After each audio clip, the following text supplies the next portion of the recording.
Augusto, só para a gente começar o nosso bate-papo aí. O pessoal que está... Muita gente já começou a fazer seu desmama, né? Tem gente desmamando seus animais, os bezerros, bezerras e tudo mais, mas tem gente que ainda vai começar. Então, se a gente começar um assunto um pouquinho antes, né? O que eu preciso planejar ou ter de envolver a minha equipe ou instalação, que seja, pensando que eu vou fazer desmame? Quais seriam os primeiros passos? Os primeiros passos sempre vem no planejamento, né?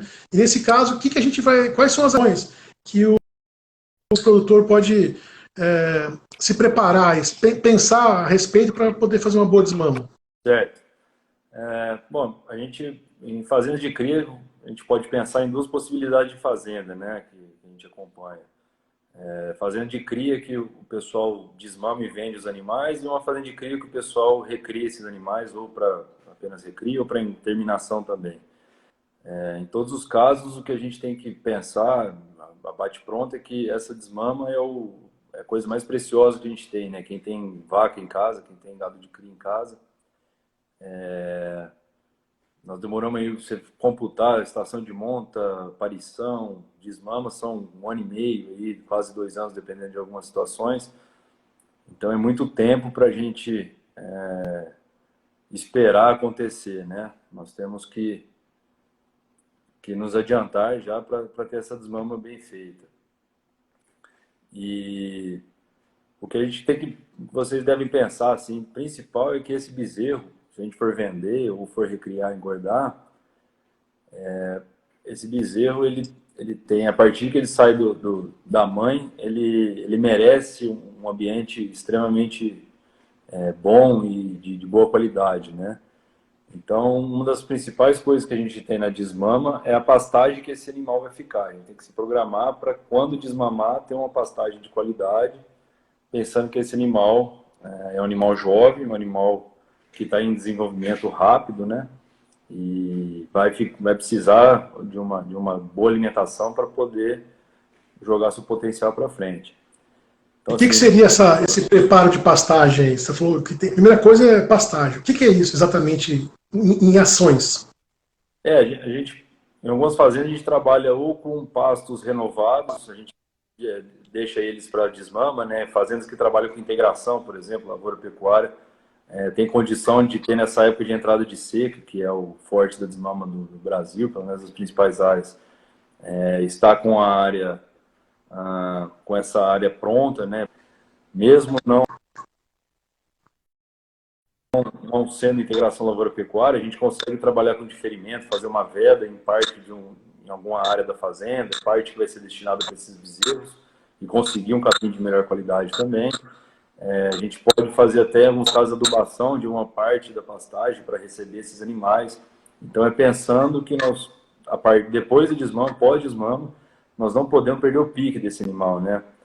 A gente vê em vários casos, a idade da desmama, a gente fala isso aí depois, mas em vários casos o bezerro vem num embalo muito grande, muito bom, bezerros bons, bezerros desmamados pesados, e o pessoal não se prepara muito para a desmama, tira um bezerro muito bom da mãe e acaba perdendo esse potencial. Em 1, 2 meses depois, a gente já percebe que o bezerro parou de se desenvolver como a gente gostaria, né? Então, isso que não pode acontecer, é pensar num cenário para que esse bezerro deslanche e continue o máximo possível, né? Então, você falou que a primeira preocupação tem que ser a nutrição do bezerro, né? E você mencionou agora há pouco a adubação. Que tipo de adubação que seria, né? Que adubação que é? É uma adubação completa? É uma adubação baixo nível, uma quantidade pequena? Quais nutrientes que o adubo tem que ter? Depende muito de cada região, mas geralmente é uma adubação de folha, né? Produção foliar, que é uma adubação de nitrogênio e potássio, via de regra. Se o potássio for bom na fazenda, só uma nitrogenada mesmo, uma ureia, alguma coisa assim.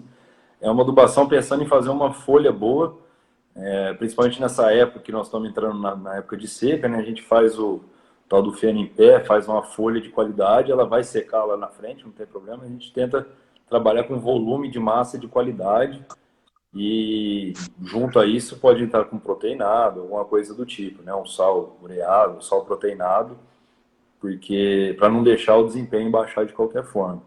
E esse é o ponto, assim, de não perder o embalo do bezerro. A desmama para mim, eu trabalho em fazenda de cria, de recria e engorda. A desmama é o momento mais estressante e bruto da pecuária para mim, assim, no meu entender, né? Você tira o bezerro do conforto da mãe, né? O bovino é um animal gregário, ele anda sempre em bando, sempre junto. Então você tira esse animal do conforto dele ali e tira do nada, ele está longe da mãe, longe de amigos, talvez, você separa macho de fêmea, o que ele estava acostumado a brincar, ele não brinca mais. Então ele já tem tudo para dar errado. Se a gente não pensar em situação de nutrição, de manejo, de lugar, de ambiente para eles ficarem, né? A gente aumenta, potencializa esse estresse dele, né? Então a ideia é montar a condição. Não existe uma regra clara, tem fazenda que tem uma situação, tem fazenda que tem uma fertilidade de solo, um tipo de capim, mas é pensar que o melhor a gente tem que destinar para esse animal que está saindo do pé da mãe, né? Do pé da vaca. Legal. Mas você falou que adubar o pasto, né? Você falou em ureia, né? Estou falando de adubação nitrogenada especificamente, né? Mas não é adubar agora, né? Eu sei que tem gente que já vai começar a desmamar agora, tem gente que vai desmamar para frente ainda, né? Mas não é adubar agora que... Bom, não é todo lugar que está chovendo, que nem aqui em Campo Grande, né? Tem cliente nosso mandando foto de 100 milímetros de chuva, tal, mas é uma chuva incomum até, irregular, melhor dizendo. Então, assim, essa atitude de preparar pasto com adubação, pensando em nutrição do bezerro, tem que ser feita lá enquanto está chovendo ainda. Claro que algumas regiões do país ainda está chovendo bem, né? O pessoal do Norte Tocantins está falando que ainda está uma chuva. Aliás, está na região norte agora, né? Como é que está de chuva para aí, né? Você falou que choveu hoje também. Hoje está chovendo aqui, eu estou no centro, mais ou menos no centro de Goiás aqui, estou bem próximo a Goiânia, choveu, não é uma chuva, como vocês estão falando, de 100 milímetros, mas é uma chuva. Nessa época toda a chuva é bem... No norte está chovendo um pouquinho mais, chuva de 50, 60 milímetros, mas de qualquer forma não é o momento de se preparar para isso, né? Isso é um planejamento que já deveria ter feito. De bate-pronto, quem não fez isso, quem não teve oportunidade, ou não lembrou, ou não deu a devida importância, agora é buscar o melhor que tem na fazenda, buscar entre todas as variáveis possíveis, né, de posicionamento, de localização, de acesso, de manejo, de qualidade de água, buscar dentro disso a melhor nutrição possível que a gente possa dar para esse bezerro, né, para essa desmama. Você falou duas coisas importantes, né? Você falou assim, ó, não existe uma regra, um padrão, cada fazenda tem uma situação, né?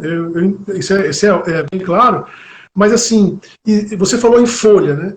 Quando você falou de nutrição do bezerro, você falou de folha. Tem algum capim específico? Será que a gente pode falar para o pessoal que está ouvindo a gente que, olha, tem o capim para desmamar é esse, né? Ou é uma condição do capim estar, né? Se você pudesse escolher capim, ou pudesse escolher manejo do pasto, entre a escolha do capim e o manejo, que tipo de coisa que a gente pode fazer? Tendo as duas opções à mão, por exemplo. Certo.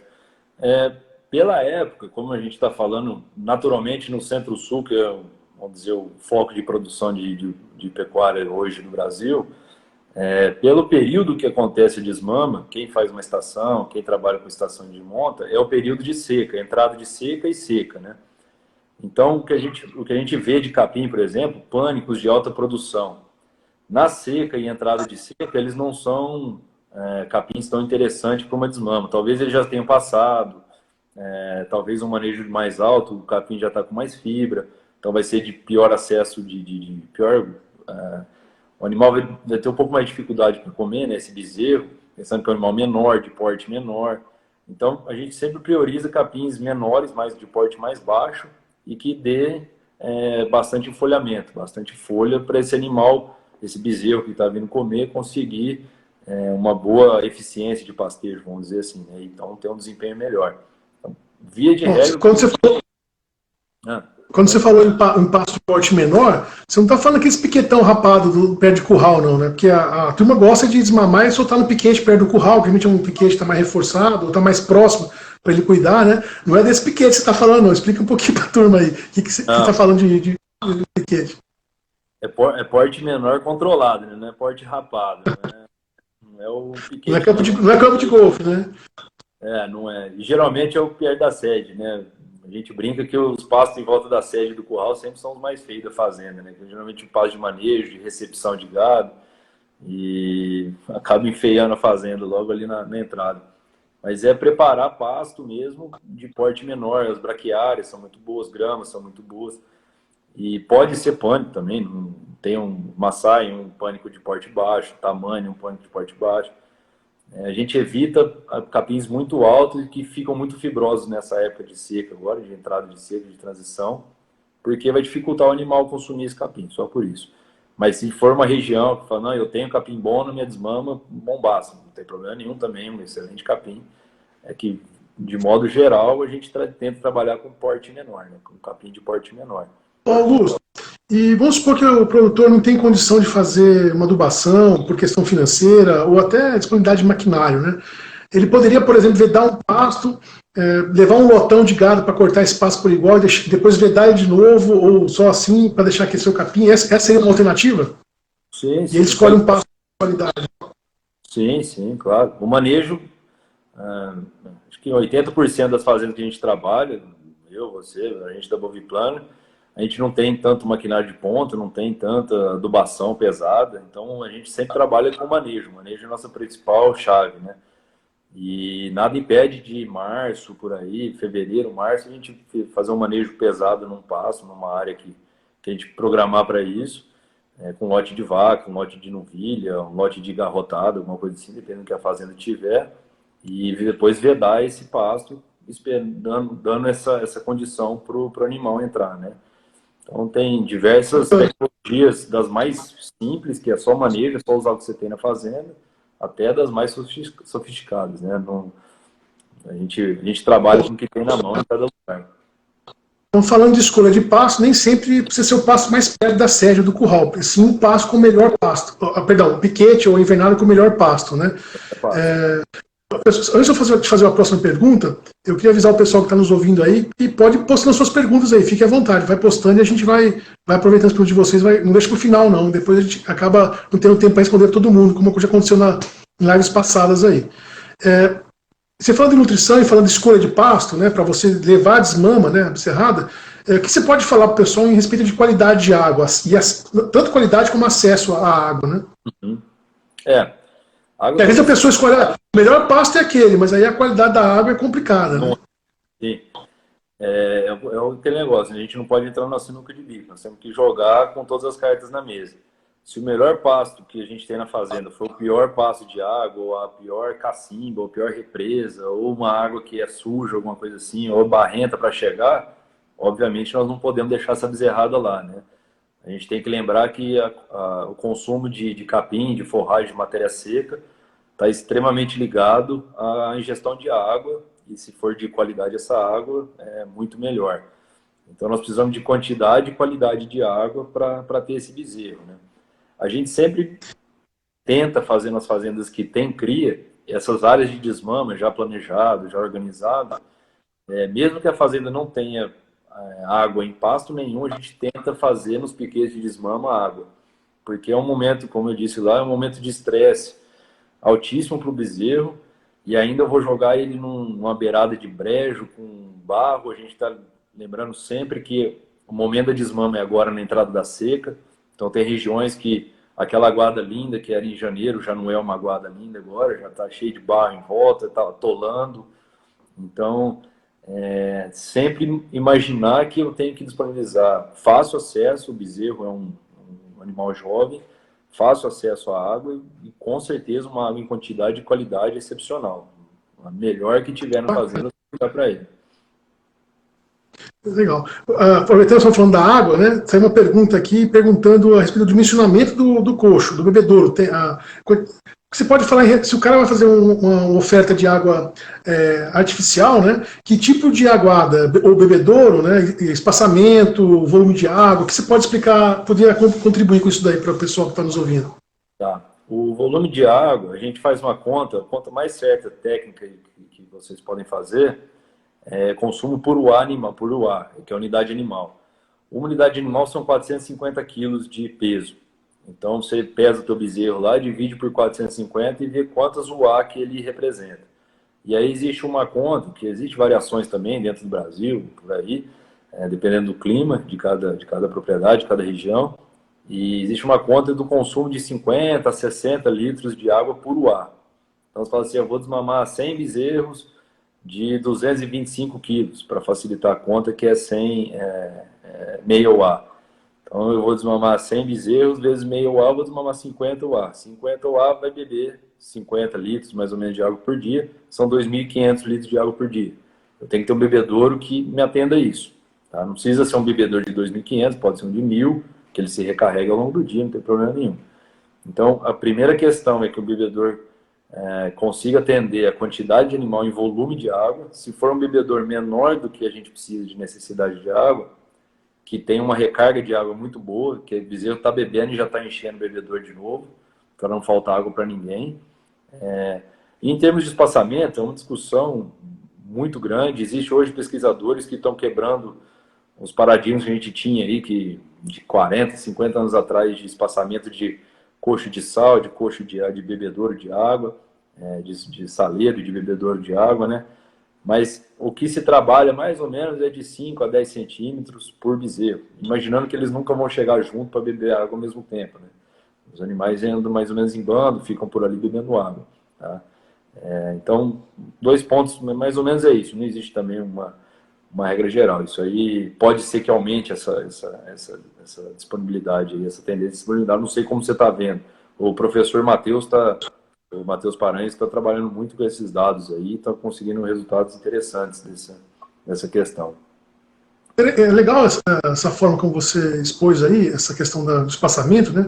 A gente tem quase nada de pesquisa sobre instalações, né, em produção a pasto. Tem muito dado sobre metragem de espaçamento em piquete de confinamento, espaçamento de coxo, isso aí todo mundo tem bastante informação, bastante pesquisa feita. Como a produção a pasto exige imensas áreas e o solo é diferente, pastagem se comporta de forma diferente com cada tipo de solo, é muito difícil fazer experimentos a pasto, né? Então as pessoas têm dificuldade.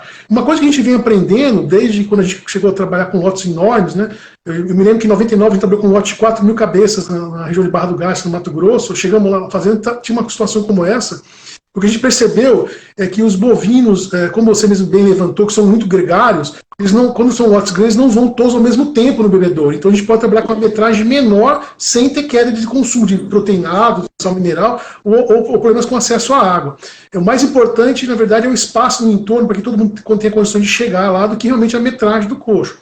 Nossa. Agora, o que eu achei legal que você falou, que você está compartilhando com todo mundo aí, é que é o seguinte: você falou geralmente uma metragem por cabeça maior do que o praticado, porque não é o caso do animal que está acostumado a andar naquele passo, conhece o passo. O bezerro acabou de ser desmamado, ele está completamente perdido, não sabe para onde vai. E você ainda trabalha com uma chegada de coxo pequena, então assim, se o lote quer mudar a direção e começa a andar para o outro lado, quem não bebeu segue a manada, não fica, ele é jovem, não sabe o que fazer.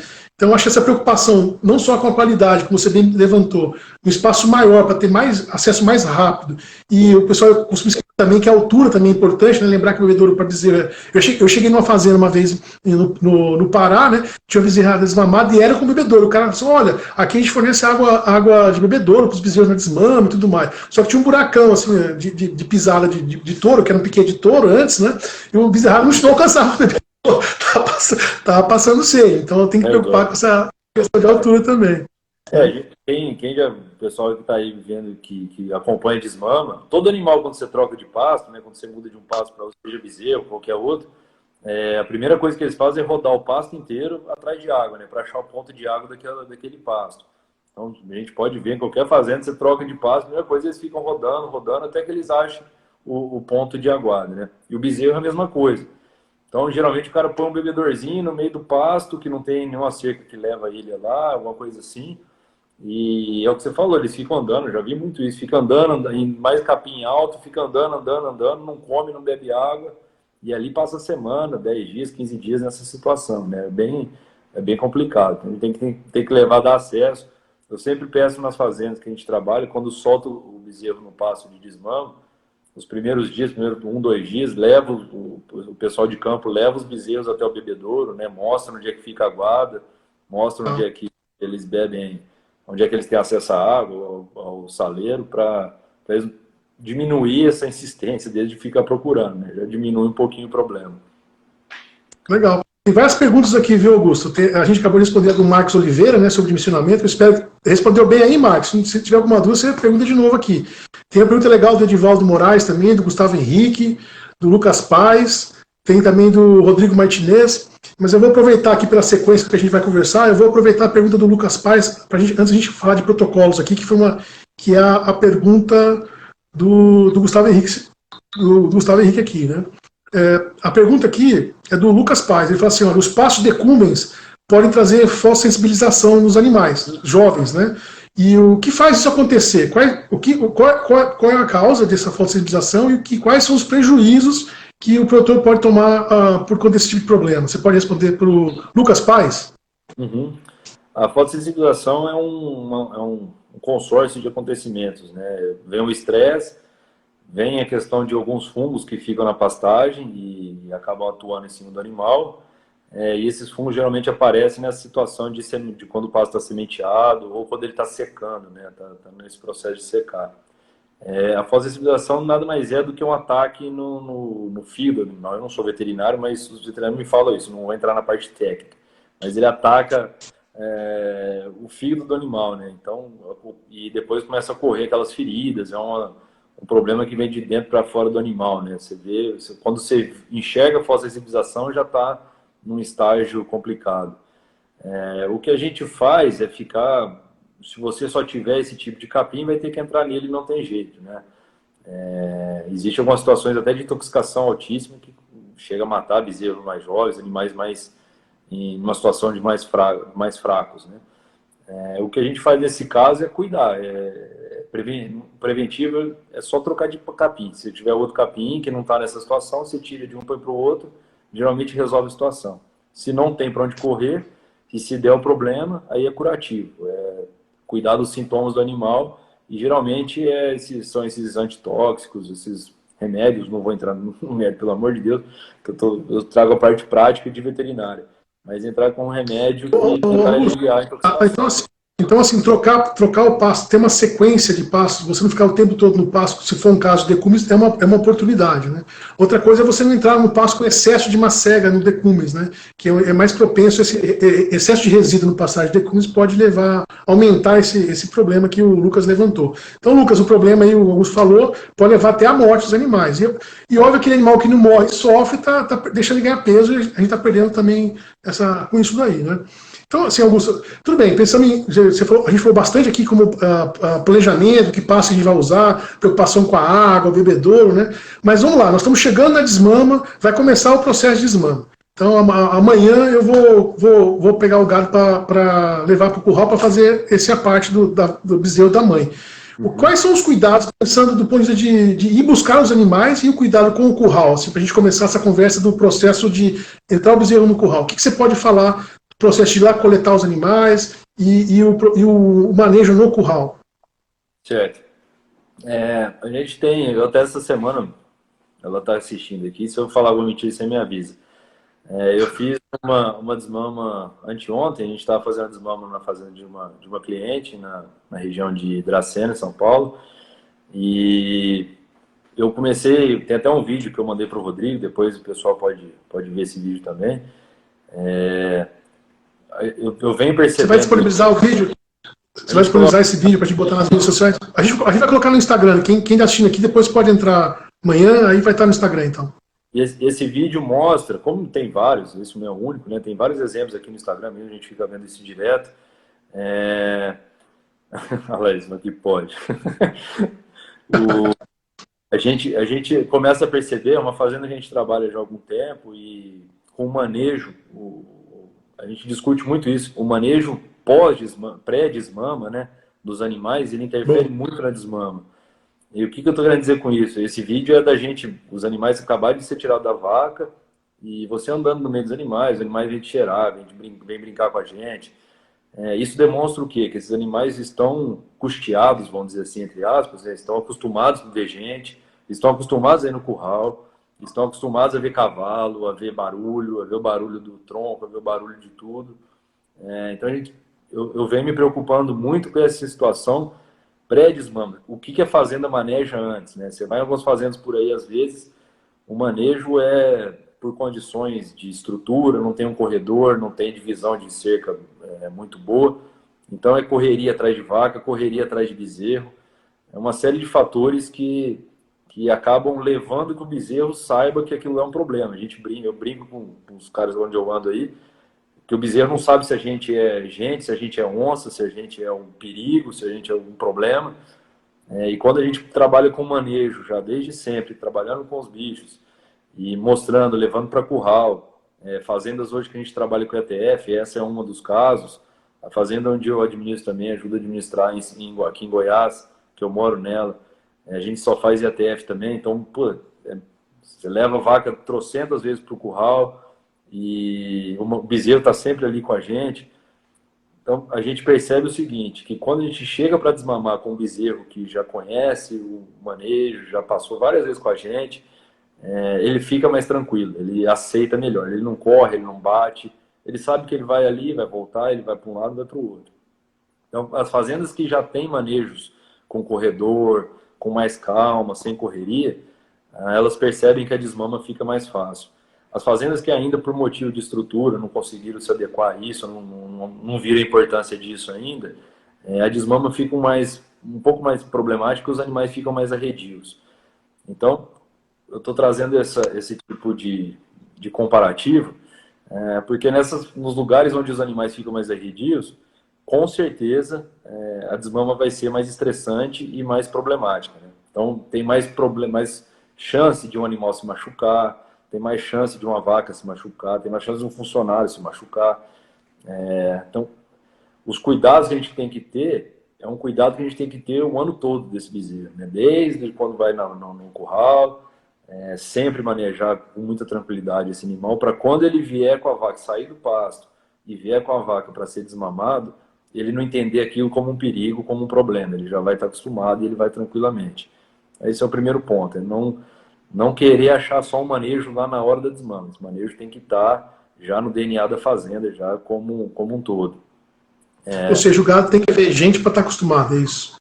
Tem que manejar. É muito complicado eu lembro quando eu entrei na fazenda, por exemplo, uma das primeiras coisas que a gente fez na fazenda que eu vivo hoje, as primeiras coisas que eu fiz foi remanga em quase todos os passos da fazenda, para toda vez o pessoal da fazenda, os trabalhadores, fecharem as vacas, fecharem os bezerros, ficar andando ali no meio, os bezerros terem esse contato, né? E eu já fui em fazendas que o bezerro só vê gente quando vai na desmama mesmo, e aí, pô, é um trauma, né? Ele já não entende o que está acontecendo, já está preocupado, e aí você tira da vaca, você tira da mãe dele, que é o porto seguro dele, né, de todos nós, tira de perto da mãe e já vira um grande problema. Então esse é um ponto. Pode ir. Pois não, pode concluir. Não, só essa questão, a gente tentar, é uma provocação que eu estou fazendo, para quem não faz ainda, quem já tem essa desmama mais tranquila sabe o que eu estou falando, né? Mas quem ainda tem muitos problemas na hora de levar gado para o curral, alguma coisa do tipo, é uma provocação que a gente faz, eu faço isso nos clientes e em amigos que têm fazenda, é uma provocação de o que a gente pode melhorar antes de chegar ao problema, né? Como a gente pode se prevenir desse problema. Pode mandar. Você tocou bem, assim, achei bacana essa dedicação no pré-desmama, né? Ou seja, a gente está bem antes da desmama, já está fazendo a desmama, que é esse processo de, vamos dizer assim, do animal vegente acostumado, ir no curral, né? Para acostumar a ir no curral, mas ok, a gente fez trabalho, né? O produtor está consciente que é importante fazer esse processo de adestramento, entre aspas, né? Mas aí chega a hora do curral, né? E no curral, quais são os cuidados que o produtor tem que ter em relação ao preparo do curral para dar início ao seu processo de desmama, né? Tá. Bom, o curral, a primeira coisa é ter ele em boas condições de uso, né? Sem nada quebrado, porque a bezerrada, a tendência dela é ficar tentando fugir, vai tentar se bater em algum lugar, então não ter nada quebrado, não ter nada lascado, é ter um negócio em boa condição, é bom senso, é ter o curral de uma forma que a gente que vê que o bezerro não vai se machucar. Um segundo ponto, a maioria das pessoas, a gente entra nisso aí daqui a pouco, mas a grande maioria faz essa desmama dentro do curral, né? O processo de desmama começa no curral, pelo menos por um período. Então, você está falando do pessoal que deixa o animal preso dentro do curral, né? Isso. No primeiro dia preso no curral, é isso. No primeiro momento, pelo menos, sempre ele vai ficar no curral. É o padrão, é comum, né? É o comum. 90% das pessoas fazem. Né? É isso, o batidão é esse, né? Então a gente orienta para não deixar lama, por exemplo, porque esse bezerro vai ficar preso lá no curral, ele vai querer beber lama. Então já tirar a lama do curral para ele não se machucar, tirar a ponta do curral. Sempre apartar bezerro de vaca quando for manejar alguma coisa. Chegou no curral, o primeiro serviço é apartar bezerro de vaca. Hoje tem uns... E aonde faz uma parte, Augusto? Onde você recomenda que os clientes façam esse aparte? Cara, isso aí é a coisa mais... Mas é assim, tem um sistema legal que até o...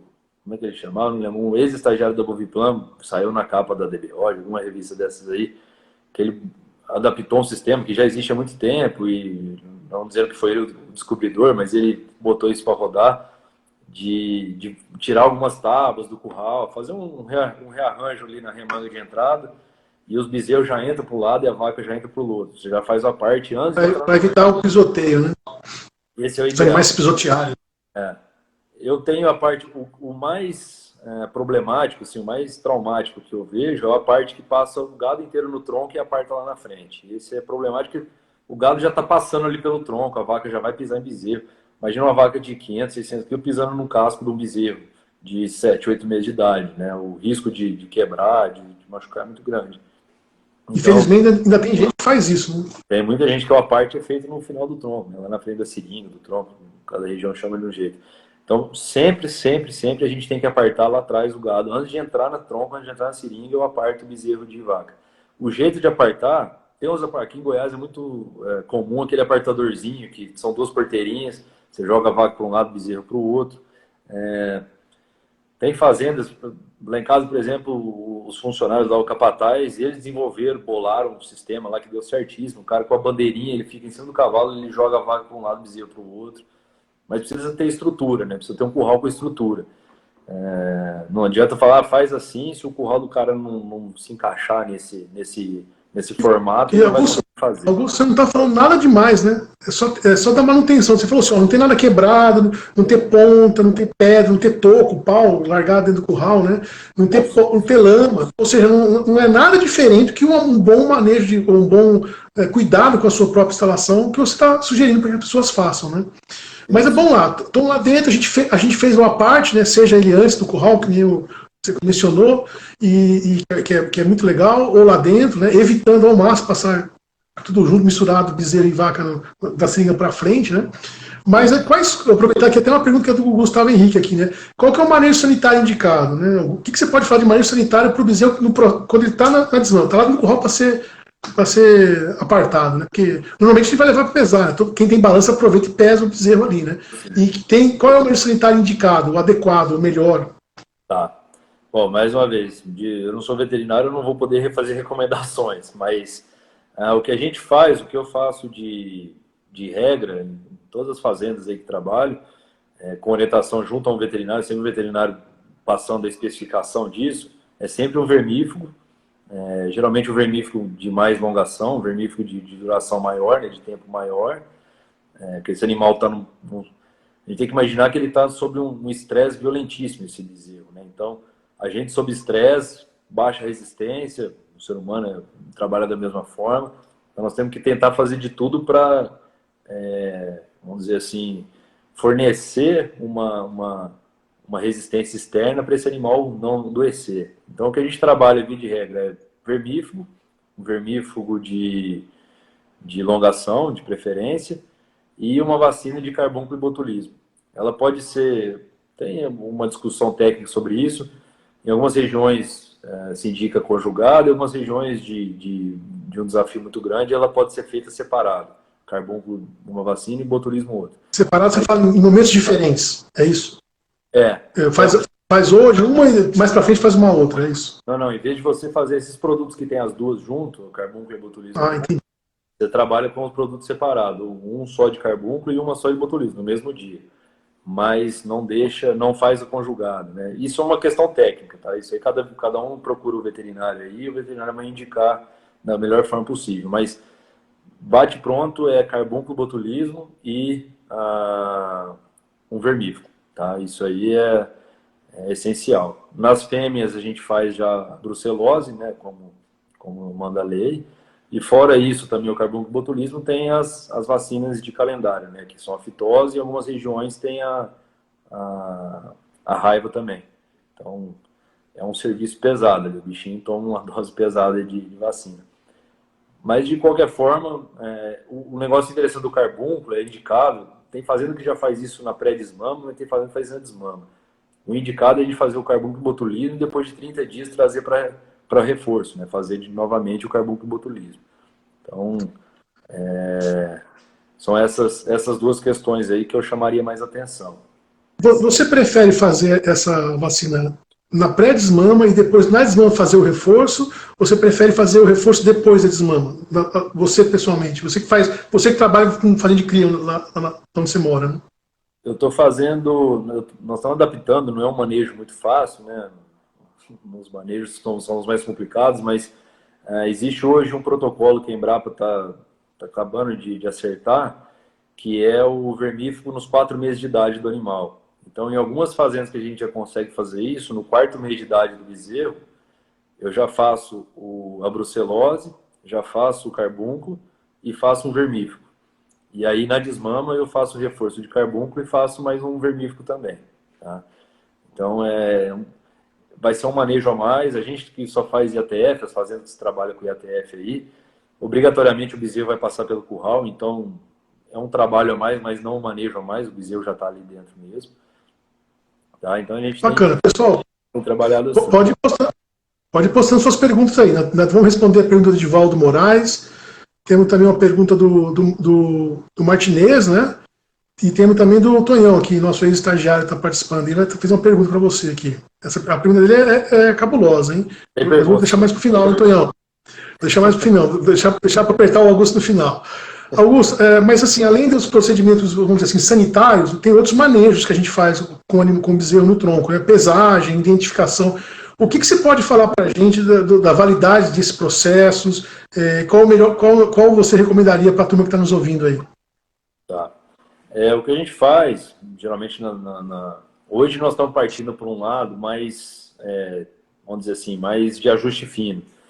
Então, no primeiro momento, a gente tatua os bezerros que nascem, e aí na pesagem a gente faz o controle de peso individual com a tatuagem, né? E linka essa tatuagem, esse controle, esse peso do animal, linka ele na mãe, linka ele no pai, se a gente soubesse, quem faz IATF consegue saber quem é o pai, para ter o maior número de dados possível, né? Quando a gente faz uma cria, a vaca já está ali, nós temos que fazer o melhor produto possível. Então, hoje, assim, no manejo da desmama, a gente identifica esse animal. Em algumas fazendas, a gente faz um brinco normal, com uma numeração sequencial qualquer, e coloca nesse animal quando ele desmama. Algumas fazendas têm o rastreamento, e algumas fazendas a gente usa só o brinco eletrônico mesmo, que já estão no estágio mais... E o picote na orelha, para definir o mês que o animal nasceu? O picote a gente faz, no nascimento, a gente faz o picote. O padrão que a gente vem adotando agora é picote e furar as 2 orelhas. A gente picota o mês de nascimento, cada fazenda tem um padrão que ela estabelece, e fura as 2 orelhas no nascimento, né? E já faz a tatuagem. É uma maneira... Para aplicar o brinco depois, né? Para pôr o brinco depois. Depois que cicatrizar. Isso. Na hora que você for colocar o brinco, a probabilidade de dar bicheira, de dar algum machucado ali é muito, muito baixa. Então, até quem compra... A gente que vende o bezerro, quem compra esse bezerro, gosta disso, porque ele vai fazer um procedimento de identificação e o bezerro já está pronto, né? Eu vou aproveitar o que você falou e vou emendar uma pergunta do Gustavo Henrique aqui. Ele pergunta o seguinte, ó, quais os cuidados na hora da compra de animais recém-desmamados, principalmente quando é comprado no peso? Como evitar essa queda abrupta de peso na hora da compra até a adaptação à nova propriedade? Tá. Para mim, tanto como vendedor de bezerro, como comprador de bezerro em alguns clientes, o maior problema da compra, cara, vamos dizer assim, como esse bezerro foi tratado. Primeiro, a confiabilidade da idade do bezerro. Eu tenho dados, o bezerro tem 8 meses, o bezerro tem 5, 6 meses. Então, assim, eu tenho dados, a gente tem esses acompanhamentos nas fazendas, os últimos meses de vida do bezerro, o crescimento, o desenvolvimento dele é monstruoso, é muito bom. Do 7º para o 8º mês, ele quase ganha uma arroba. Do 8º para o 9º, ele quase ganha uma arroba. Do 9º para frente ele quase ganha uma arroba. Então, assim, você comprar um bezerro pequeno no peso, porque ele vai ficar barato, pode ser um tiro no pé. É um bezerro que vai sentir muito. A não ser que a sua fazenda seja extremamente preparada para receber esse bezerro com uma nutrição altíssima, uma suplementação alta, etc. Mas o maior problema para quem compra no peso, ao meu ver, é comprar um bezerro suplementado, um bezerro de creep feed, por exemplo. Você tem que saber que ele é de creep feed, você não pode ser enganado quanto a isso. E esse hoje, essa queda abrupta em pessoas que compram animal suplementado, né, com creep feed, ela acontece. É muito difícil que ela não aconteça. Eu tenho clientes que têm creep feed, tem suplementação na desmama, dentro da mesma fazenda, e tem horas tem épocas que acontece essa queda, tem lotes que acontece essa queda. Então o maior perigo é comprar um bezerro muito pesado, que ele ganhou peso, não artificialmente, mas vamos dizer assim, né, ele está suplementado com uma ração, e você tira esse animal da mãe, tira da ração e bota num pasto, por exemplo, e aí ele vai cair muito e pode ser que você perca muito dinheiro. Então o maior risco é esse. E eu tentaria comprar animais com 8 meses fechado, de 7 a 8 meses fechado. Tá? A gente tem visto até fazendas que a gente trabalha com cria, recria, engorda, por exemplo, tem época do ano, por exemplo, um negócio interessante da desmama. Por que a desmama é feita com 8 meses, por exemplo? Você tem fazendas que você tem uma condição de pasto muito boa, você tem uma condição de vaca muito boa, você tem uma época de ano muito boa, e o cara com 7 meses quer desmamar o bezerro. Por que você faz isso, por exemplo? Né? Eu tenho dados que se você deixar do 7º para o 8º, ele ganha peso, do 8º para o 9º ano ele ganha. A fazenda de cliente nosso que está por aqui, ganha mais de uma arroba em um mês, tá? Do lado da mãe. O que ele está mamando dessa vaca? Mas se ele ficar na minha vaca, ele judia da vaca. Um bezerro desse de 8 meses para frente, 7 meses e meio, 8 meses, ele quase não mama mais, ele vai mamar muito pouco. Então ele não vai judiar da vaca, ele está comendo capim. E aí a preocupação que a gente tem de sempre nesse final, no terço final, vamos dizer assim, do bezerro para desmama, do 6º até o 8º mês, a gente dá o melhor capim que tiver na fazenda para ele. Capim de ponta, de ponta. Tá? Eu acho que encaixa também, acho que encaixa para responder o que ele perguntou, né, de compra de bezerro recém-desmamado. Nesse momento que o bezerro está super valorizado, o que muito pecuarista está fazendo é desmamar ele cedo. Né? É comum você ver uma pessoa entregando bezerro de 160 quilos, não é porque ele é ruim, é porque ele é jovem, novo, né? Está com 6 meses, não chegou no 7º mês, né? Então, a pessoa está vendendo, que quer fazer dinheiro rápido, está super valorizado esse bezerro. E aí você mencionou várias vezes aqui nessa live, dizendo, olha, é um momento crítico na vida do bezerro, ele está bem, é um momento de alto risco, você falou, inclusive até, além dele estar nesse processo, tem um monte de vacina, ou seja, a gente faz uma série ele passa por um processo traumático, né, de abandono, vamos dizer assim, da sua mãe, né, mas é lógico que tudo, quando é tudo bem feito, o animal não perde peso, ele vai tudo bem, é só ser profissional no processo. Existem várias técnicas de bem-estar animal, vários protocolos para a gente ter sucesso nesse processo e o animal não sofrer. Né? Mas eu acho que vale um alerta e as pessoas se preocuparem com isso, né, Augusto? Porque o cara vai comprar um bezerro porque é um bom negócio, o cara dissolve o bezerro muito cedo e você leva uma bomba para fazer, que é um bezerro super delicado, né, e muito jovem ainda para ser desmamado. Né? Acho que isso é... Tanto quem compra como quem desmama para a própria fazenda mesmo, quem faz o ciclo completo. Eu já tive necessidade de fazer desmame precoce por questão de seca ou alguma coisa do tipo, falta de capim em alguma propriedade, e é problema, não adianta. Vai dar suplementação. Pode dar suplementação, você diminui o problema, mas continua o problema. Hoje a gente vê, para quem, fazendas que a gente trabalha já com animal de qualidade, desmamar um bezerro de 240 quilos hoje, com 8 meses fechado, você pode levar ele para a sua propriedade, soltar ele no seu pasto, que não acontece nada, ele não vai cair, a não ser que você tenha um pasto muito ruim, soltar ele num pelador lá qualquer. Mas com um pasto bom manejo, você não perde dinheiro, ele só vai para frente. Bacana. Eu vou aproveitar e fazer umas perguntas aqui, eu vou emendar algumas que dá para você responder de forma integrada, porque senão vai acabar o tempo da live e as pessoas vão ficar sem a sua resposta. Né? Então, pessoal, quem ainda tem pergunta, vai postando aí. Eu vou botar 2 perguntas juntas aqui. Ó. Tem a do Thiago Camargo, né, que ele está falando o seguinte, olha, qual a importância do mês de desmama levando em consideração a estação do ano? Né? A época do ano está desmamando. Né? E aí eu vou emendar aqui do D'Angelo Soares, dizendo o seguinte, olha, como fazer para o bezerro não perder peso após o CRIP? Então, pensa assim, a questão de o bezerro estar vindo de um CRIP e indo para outra situação e a época do ano em que você vai fazer essa desmama. O que você pode elaborar aí com informações para o Thiago e para o D'Angelo? Com relação ao CRIP é o seguinte, o CRIP tem vários níveis de consumo de CRIP, né? Vou passar de forma geral só para linkar o raciocínio. O CRIP de alto consumo, que o animal está comendo aí 1 quilo e pouco por dia, é meio lógico o negócio. Ele está comendo 1 quilo durante as águas inteiras, por exemplo, aí chega na seca, você tira ele desse 1 quilo de suplemento, bota ele num capim de pior qualidade e dá um proteinado que ele vai consumir 200, 250 gramas por dia.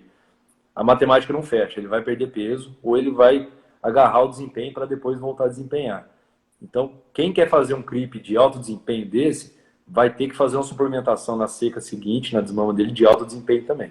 Não adianta tirar um bezerrão desse e botar num proteinadinho de 200 gramas por dia que ele vai parar de desempenhar, tá?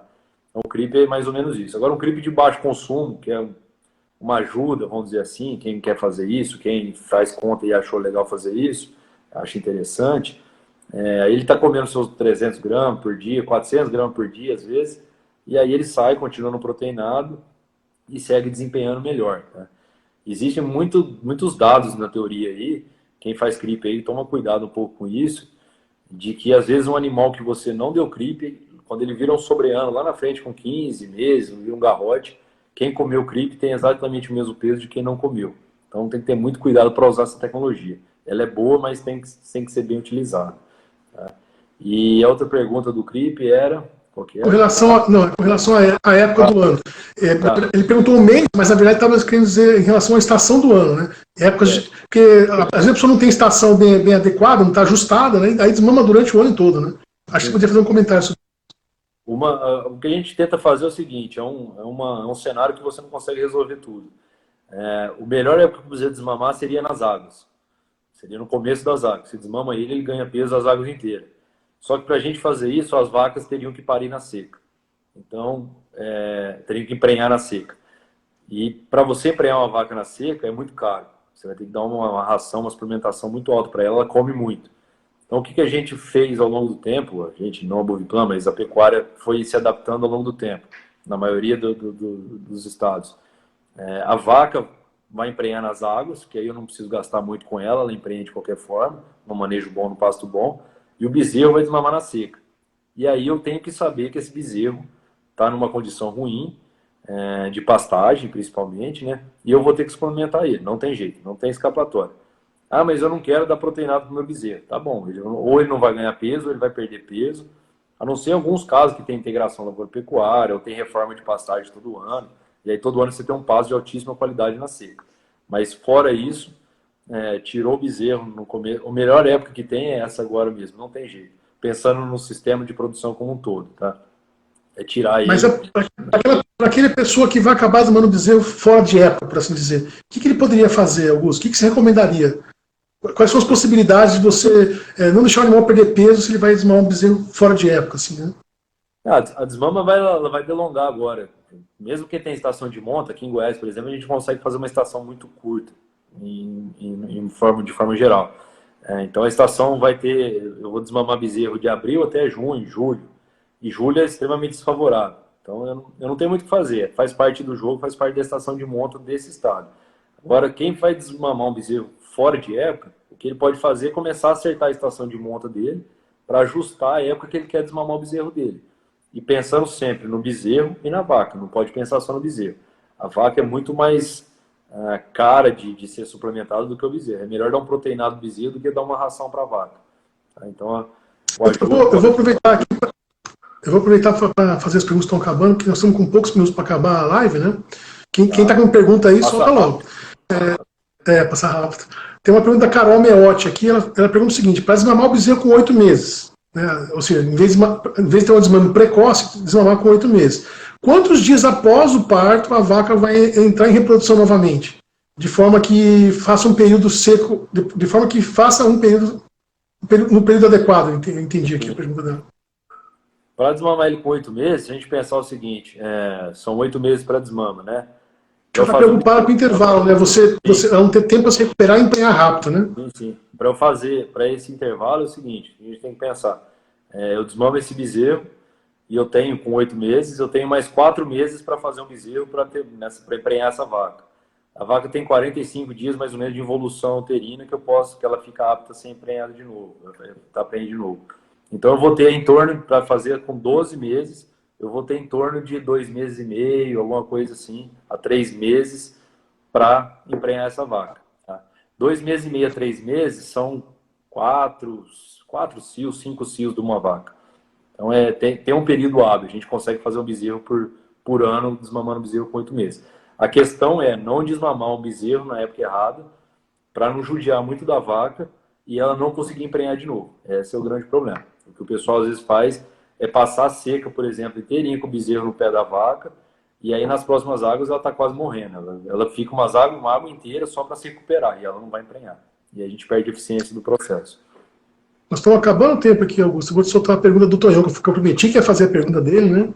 Ele perguntou assim, por exemplo, né, para o desmame, seria uma boa colocar em pastagem consorciada com oleaginosa, na verdade, leguminosa, né?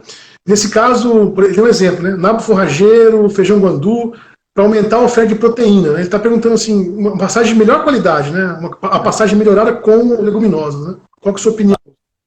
Tonhão, dá para fazer de todo jeito. A minha opinião é fazer um capim muito bom, só ele, e dar um suplemento no coxo. Você vai ter uma certeza melhor do que se o animal está consumindo aquela proteína a mais que você quer dar para ele, tá? Não iria nessa questão de plantar leguminosa junto, não. Até porque um pasto bem manejado, ele mata a leguminosa, né? Ele acaba abafando e exterminando a leguminosa da área.